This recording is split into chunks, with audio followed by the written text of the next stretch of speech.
you a check for cutting my grass. But what you've done now is you've given them 2 pieces of paper. Each one is worth $40. This $40 check does not cancel out the $40 remittance. The $40 check is what they're charging you to do the administration on your remittance. They sign it on your behalf. They send that off. They're getting paid twice. All you have to do is take that remittance, put value across it, assign value to it, accept it for value, send it off to them. They can now it's money. Now you valued it. You've treated it like a remittance as a species of money, and you're done. And we've been doing this, and we've even got them on tape acknowledging that you can do it. We've got a peace officer acknowledging that we always have this option when dealing with these things. If you look on those tickets, they'll tell you payment instructions, dispute instructions. So you can pay or you can dispute.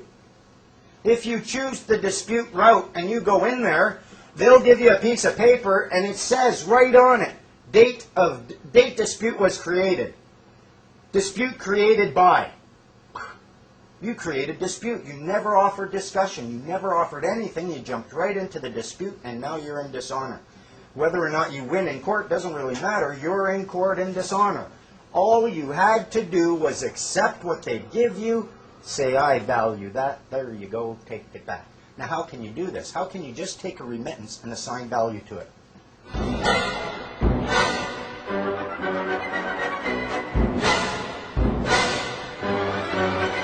Oh, the value. How can you do that? Look, who's got their birth certificates on them right now? Pull it out and look at the back of your birth certificate. On the back of that birth certificate, you will find a number. It's a bond tracking number. The government generated and floated a bond when you were registered as a child. This bond generates revenue every year. The Federal Minister of Finance is acting as your fiduciary agent in trust over your account. When's the last time you told him what to do with your money? Never. So his obligation then is under the Financial Administration Act. His obligation is to transfer it to a registered representative. That's your provincial representatives. They do this every year in the form of the federal transfer payments. Part of what they're transferring, part of what your federal representatives are transferring to your provincial representatives is money generated from your bond, and they have no right to touch that money whatsoever if they're not acting as your representative. You are going to tell them, look, you want payment for this ticket? That's fine. Go take it from this transfer payment before you transfer it. You get paid, they get paid, you get discharged, there's no dispute, there's no conflict.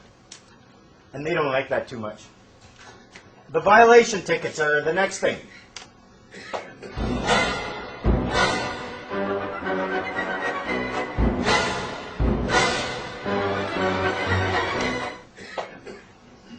A violation ticket, we live in a place where everything from dog shampoo to Zamboni blades are all registered and regulated. Do you think these violation tickets, there's not a statute out there governing their use? There is, and you can't find a violation ticket act.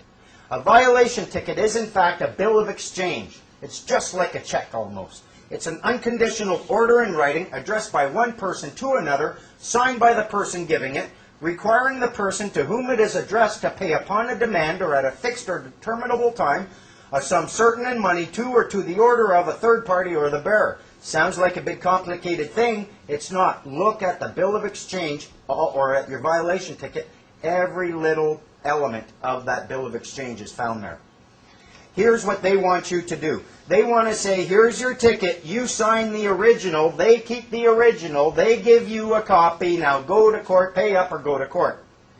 Under the Bills of Exchange Act, let's suppose for a moment, you're in a restaurant. When a waitress comes and gives you a bill after you've eaten your meal, that is a bill of exchange. If she signed it and presents it to you, she's not getting paid herself, you're going to pay upon demand a third party. It's a bill of exchange. Now let's suppose for a second, the waitress puts down this bill, and you go to pick it up and she goes, you can't do that. You got to sign the back of that bill so I can take it over to these bouncers. They can come over and beat you up for refusing to pay for it. And you say, what the heck kind of restaurant is this? No, I'm not doing that. I'm not into getting beat up. I want to pick up that bill. And they won't let you have that bill. Do you owe anything? No. No one can claim you owe them anything unless they present you with the bill. This is what the government is doing with their violation tickets. Cop pulls you over, they offer you a chance to hold the bill and sign it. If you refuse to sign it, they'll say, okay, you've dishonored it, and they'll sign the back, I offered you a chance to sign it. Under the Bills of Exchange Act, if I present you with a bill, you sign it and give it back to me, you have just dishonored a bill of exchange. You didn't pay for it, you didn't get a receipt, I created it, it was in your possession, I can prove that with your signature, now it's back in my possession, you're in dishonor. That was my bill you dishonored. What they want you to do is dishonor it by signing it. The way to deal with it is to label that instrument as a bill of exchange. Tell them, I recognize that as a bill of exchange, and I'm accepting your presentment. No argument, no nothing. Go ahead, give it to me. I want the original. If they refuse to give you the original, and they will refuse to give you the original, because without that original in their possession, they have no reason to go to court. Without that in their possession, they've got no court. If you offer to accept it, and they refuse, they'll say, well, what, you don't want to sign it? Why should I dishonor your bill of exchange? I'm open to you presenting the original. If they fail to do that, they impose the blue copy. You take that blue copy to a notary public. The bill was never duly presented. He's claiming that he did. You have them stamp it, protest for lack of presentment. You send that off to the third party, the Minister of Finance. They now have 3 days under the Bill of Exchange Act to either establish that it was in fact presented to you, or to represent it. If they don't do that in that period of time, guess who's liable for the bill? The cop who endorsed it. Just like the waitress in a restaurant who created a bill, charged someone for lobster when they didn't even have it. You put it in the system, you have to pay for it.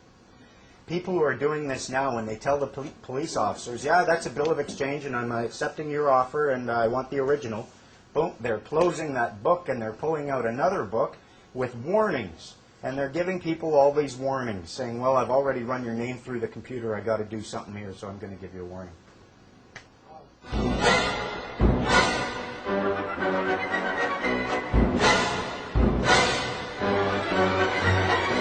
Okay, let's go to the next one. The notarial protest method of justice. This is one of my favorite. And we're going to wind this up pretty quick here. We should not have to create conflict in order to find justice. We should not have to create conflict with our fellow man to find remedy under the law. Lawyers want you in conflict. Lawyers want you in court. Lawyers want you in their adversarial system. There's another way. A notary public, if you read your Notary Act, you will find that a notary public is one of the most powerful people in this deck.